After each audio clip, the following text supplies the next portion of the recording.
जय जोहार। मैं हूं तपेश जैन और हमारे साथ में छत्तीसगढ़ के एक ऐसे डॉक्टर हैं जिन्होंने बड़े कीर्तिमान रचे हैं और बहुत सहृदय हैं। और आप सब जानते हैं कि एक बड़ा हॉस्पिटल यहाँ पर जो है, यहाँ संचालित जो होता है प्राइवेट में, बहुत सारे लोग भी जाते हैं इलाज कराने के लिए। डॉक्टर संदीप दवे, हमारा उनका स्वागत है। डॉक्टर साहब, बहुत बहुत क्या कहेंगे आप अपनी लाइफ के बारे में? डॉक्टर साहब, सर्वप्रथम जय जोहार। अपनी लाइफ के बारे में मैं इतना ही कह सकता हूँ कि एक संघर्षपूर्ण जिंदगी रही है जिसमें मैंने कोशिश की है कि मैं ज़्यादा से ज़्यादा लोगों के काम आ सकूं। कैसा लगता है डॉक्टर साहब कि आपका थोड़ा सा पढ़ाई लिखाई के एजुकेशन के बारे में भी चर्चा हो जाए, जान जाए दर्शक आपके मुख से ही? तो पढ़ाई लिखाई में मैं बहुत एवरेज स्टूडेंट था। मैंने MBBS से लेके MS, primary education, high school education सब कुछ रायपुर में किया है। मैंने कोई भी पढ़ाई रायपुर के बाहर नहीं करी है। MS सर्जरी करने के बाद में कुछ वर्षों के लिए ज़रूर मैं पौंडीचेरी और दिल्ली गया था, पर उसके बाद में आके मैंने अपने कार्य क्षेत्र, अपनी जन्मभूमि छत्तीसगढ़ को ही बनाया। डॉक्टर साहब, ये कहा जाता है कि प्राइवेट जो हॉस्पिटल की का कॉन्सेप्ट है वो उसको आपने एक बड़ा रूप स्वरूप दिया, क्या कहेंगे इस बारे में? देखिए, बुढ़ापारा मैंने एक छोटी सी क्लिनिक से प्रैक्टिस शुरू की और बढ़ते बढ़ते बढ़ते रामकृष्ण सर्जिकल नर्सिंग होम पहले बनाया 1992 में, जो कि बुढ़ापारा में स्थित था। उसके बाद में 2004 में एक वृहद सपना देखा, बड़ा सपना देखा और उसको पूर्ण होते हुए देखा रामकृष्ण केयर अस्पताल के रूप में। आज 15 साल करीब करीब होने आ गए हैं रामकृष्ण केयर अस्पताल को बने हुए और हम एक नई ऊंचाई छूते जा रहे हैं। छत्तीसगढ़ की जनता तक के अपनी सुविधाओं को पहुंचाने की भरपूर प्रयास में लगे हुए हैं और आगे भी लगे रहेंगे। क्या डिफरेंस दिखते हैं डॉक्टर साहब जो सरकारी अस्पताल हैं और प्राइवेट अस्पताल है? जैसे आपका तो अस्पताल ऐसा है कि सारे VIPs के इलाज, मुझे लगता है अभी तक जब से बना है 15 साल में कोई भी VIP सरकारी अस्पताल में नहीं गया, बाहर भी नहीं गया। क्या डिफरेंस देखते हैं इसमें? नहीं, ऐसा नहीं है कि सर शासकीय अस्पताल और प्राइवेट अस्पताल में कोई बहुत फर्क होता है। शासकीय अस्पताल, क्योंकि मैंने रायपुर में ही MS सर्जरी की है इसलिए मैं ये जानता हूँ, और DK अस्पताल से की है। और उस वक्त प्राइवेट अस्पताल इतने रायपुर में नहीं हुआ करते, नहीं होते थे। जब मैं MS कर रहा था प्राइवेट अस्पताल गिने चुने 10-15 थे।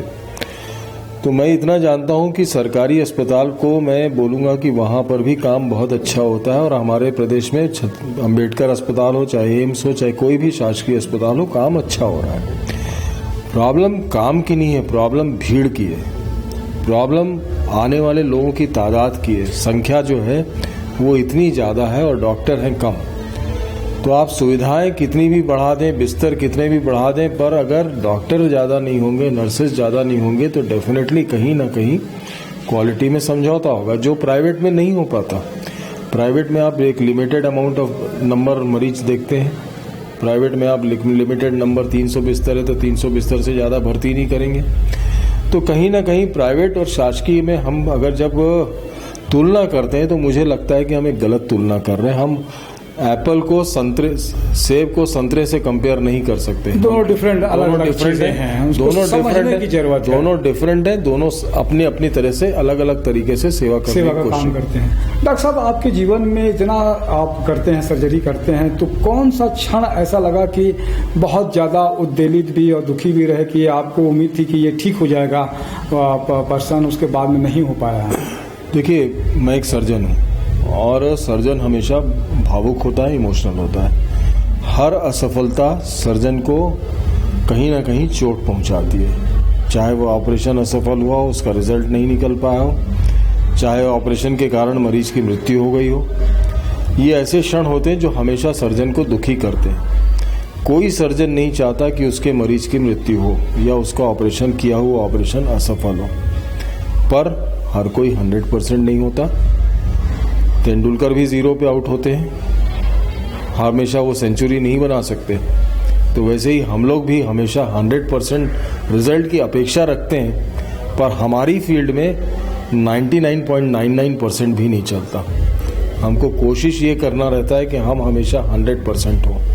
हमारा मरीज जब बेहोश होता है तो सबसे पहली जो हमारी दिल की धक धक धड़कन जो रहती है वो तब वापस आती है जब वो मरीज उसकी धड़कन वापस आती है, उसकी सांस वापस आती है और वो होश में आता है।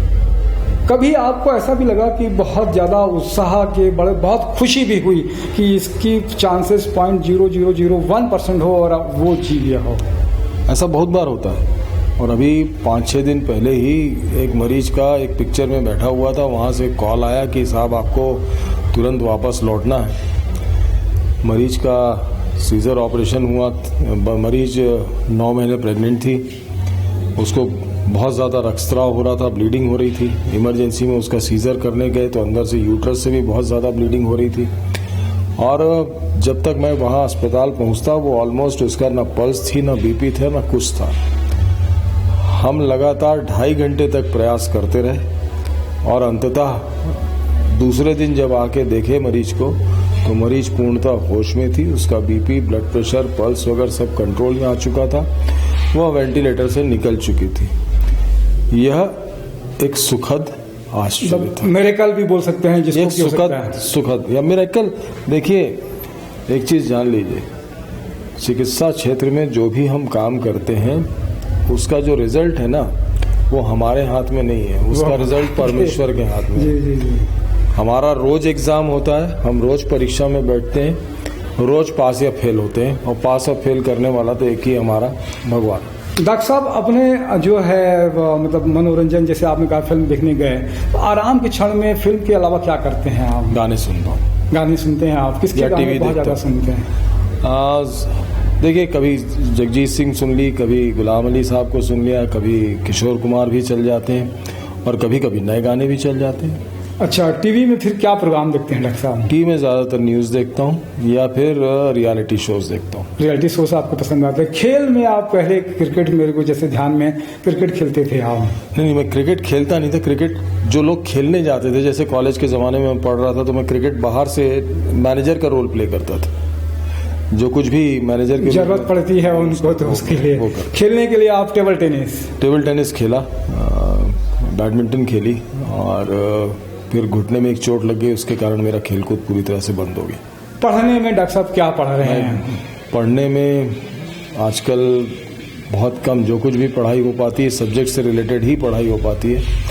पहले किसी भी प्रकार की नॉवेल भी पढ़ लेते थे, खास करके सुरेंद्र मोहन पाठक की जो जासूसी नॉवेल होती थी वो काफ़ी पढ़ा करते थे। पर उसके बाद में अब आजकल उसका भी समय नहीं मिल पाता है, तो अब वो नॉवेल वगैरह तो नहीं पढ़ पाते। पर हाँ, किताबें ज़रूर जो भी सर्जरी से रिलेटेड रहती हैं या वीडियोस जो रहते हैं जो सर्जरी से रिलेटेड रहते हैं उनको देख पाते हैं, या लेक्चर्स रहते हैं उनको सुनना या देखना रहता है। फैमिली में कैसा सपोर्ट समय दे पाते हैं आप?